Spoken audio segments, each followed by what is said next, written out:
Législateur franc-maçon dans le siècle. Influence maçonnique à l'Assemblée nationale, mode d'emploi. Comment un texte élaboré par les loges peut déboucher, aboutir précisément à une loi. Alors le mécanisme est le suivant.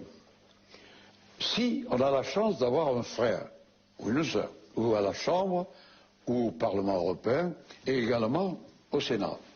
Si on a la chance d'avoir un frère ou une sœur, il va donc rédiger le texte. Ce texte va en commission. La commission, à ce moment-là, désigne un rapporteur. Si on a la chance d'avoir un rapporteur franc-maçon, ça facilite les rapprochements et les rapports et la discussion. Et c'est à ce moment-là qu'intervient le débat à l'intérieur de la commission. Et si à la majorité, le texte est pris en compte, il va venir à l'Assemblée générale.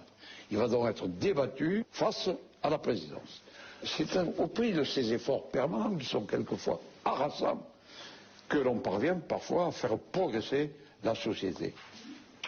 À l'issue de la conférence, un frère de la loge est accompagné selon les rites maçonniques auprès d'Henri Caillavet. Il doit se voir remettre une récompense liée à sa progression dans la hiérarchie maçonnique. Mon cher Michel, je te remets ce diplôme de maître. Il consacre ton talent, tes efforts.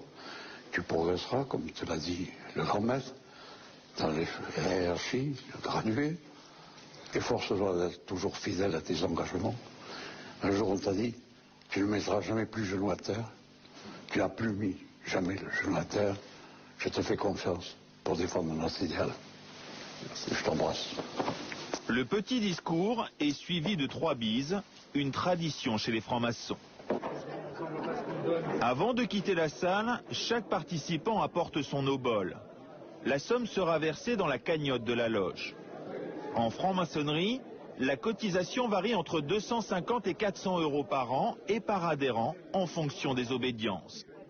Ensuite, les participants se retrouvent dans une arrière-salle du temple pour les agapes.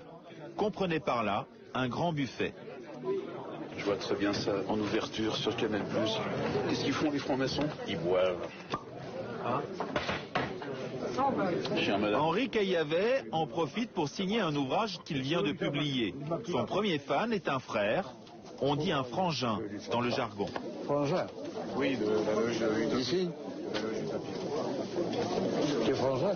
Pardon? Non. Tu as le tort. Sans oublier la signature accompagnée de 3 points, le signe de reconnaissance des francs-maçons.